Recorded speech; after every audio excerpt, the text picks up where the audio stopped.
Prophecy, Chapter 3, Part 3. They drew closer, setting the undergrowth wrestling, until Blue Kit could make out the shadowy shapes of cats hurtling toward them. She edged near Sunfall. Who is it? Dawn Patrol. Sunfew's Mew was taught. There's something wrong. Sparrowpelt exploded from a wall of ferns, his yellow eyes burning through the pre-dawn light. He skidded to a halt at the edge of the ravine. Adderfang went flight and Thirstpost stopped hard on his heels. What's wrong? Sunfall demanded. WindClan has been stealing our prey. Sparrowpelt hissed. We must tell Pine Star. He plunged over the edge of the ravine with the rest of his patrol close behind. Let's get back to camp. Sunfall turned and disappeared over the edge after his clanmates. Blue Kit was trembling. Did this mean battle? As she slid her front paws over the rim of the cliff, she paused.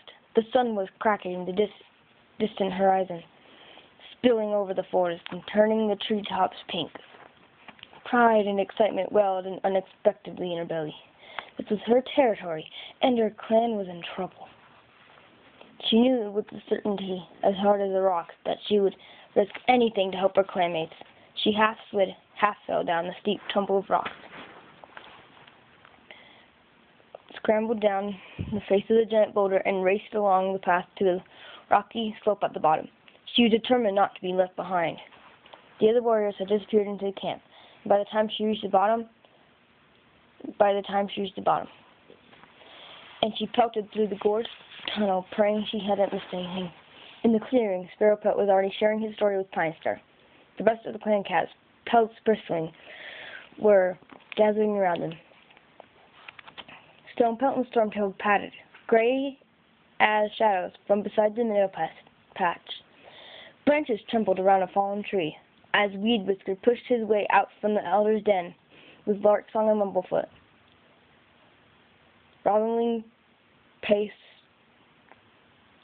in front of the nursery, her ears pricked up straight.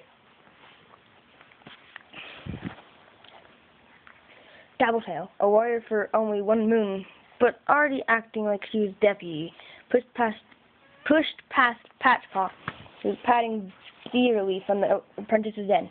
Get out of the way! This is important, she snapped. Come on, White-Eye. Whitepaw had been given her warrior name at the same time as Dabblepaw. Blue Kit thought it was cruel of Pine Star to name her after the blind, cloudy eye that marred her pretty face. But White-Eye had never seemed bothered by it, and she followed her dimly now with her unusual, unruffled air, shrugging apologetically as she passed Patchpaw.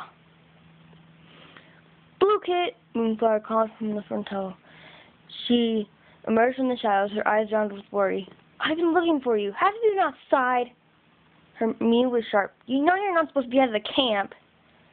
Blue Kit wanted to explain that Sunfall had taken her, but Goosefeather and Featherwhisker weaved past the silver-gray queen, blocking the view as they hurried from the medicine clearing.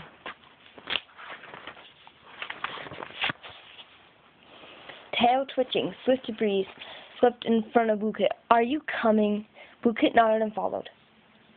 She talked to Moonflower later. Pine Star's eyes narrowed as she spoke with the warriors from the patrol. You said there was blood inside our border? Sparrowpelt nodded. Where's that voice? Sparrowpelt nodded. Squirrel blood, and it was fresh. Blue Kit sat down beside Swiftbreeze. Would there be a battle? She whispered. Swiftbreeze twitched the tip of her tail. I hope not. Snowkit skated to a halt beside them, her fur fluffed with excitement. Imagine if there was! Adderfang was pacing in front of the ThunderClan leader. WindClan cats must have killed it this morning and carried it back through forest trees to their own territory, he growled. Are you sure it was killed by WindClan? Swiftbreeze called. WindClan scent was everywhere, Thirstpout retorted. reported. The young warrior looked terrified, his fur sticking on end. We were choking on it. When Flight tipped his head to one side, there was no scent on the bushes, he mused slowly. It must have drifted down from the moorland. Drifted? Sparrowpelt scoffed. Too much of a coincidence. Outerwing snapped. Squirrel blood and clan scent together, they crossed our border and killed ThunderClan prey. Could anything else have killed the squirrel? Pinestar queried. Was there any sign of a fox? Nothing fresh, Outerfang meowed. Pinestar blinked. But there was fox scent. Sparrowpelt flicked his claws. There's fox scent everywhere, if you sniff for it. One foot padded stiffly forward. WindClan has done this before, he reminded him. Stonepelt nodded. Leafball always makes them nervous. The rabbits start to go to ground when the forest is still prey rich.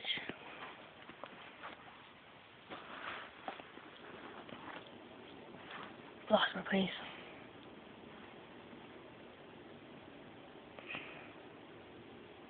When the forest is still prey rich. This won't be the first time hunger has driven the WindClan past Fortress and over our border.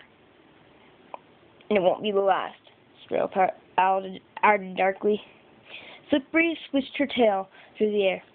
They can't be hungry. Leafall is not ended yet. Not yet ended. Why didn't they steal from RiverClan or ShadowClan? Luke ventured. They share. I don't know. Why didn't they steal from RiverClan or ShadowClan? Luke ventured. They share borders with them. Outerfang swung his yellow gaze toward her. They probably think having 4 trees between the moor and our territory makes them safe from anything we might do in revenge. Or they think we're easy to steal from. Stormtail, who had been watching through half-closed eyes from the edge of the clearing, stepped forward. If they're willing to steal prey before Leafball has ended, how much will they steal in the darkest days of Leaf Bear? We must warn them off now before they think they have the right to help themselves to our prey whenever they like. Luke tingled with pride. Her father was a true warrior, ready to fight and defend his clan.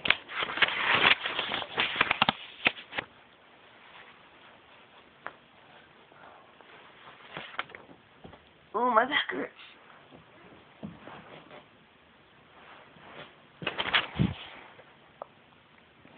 Pinestar shook his head slowly, then turned and bounded up onto High Rock. There'll be no fighting yet, he ordered. Stormtail flattened his ears. You're going to let them steal from us? He growled. There isn't enough proof that it was WindClan, Pinestar answered. Outerfang let out a low hiss. No one saw a WindClan cat, and no scent markers were left behind, Pinestar pointed out.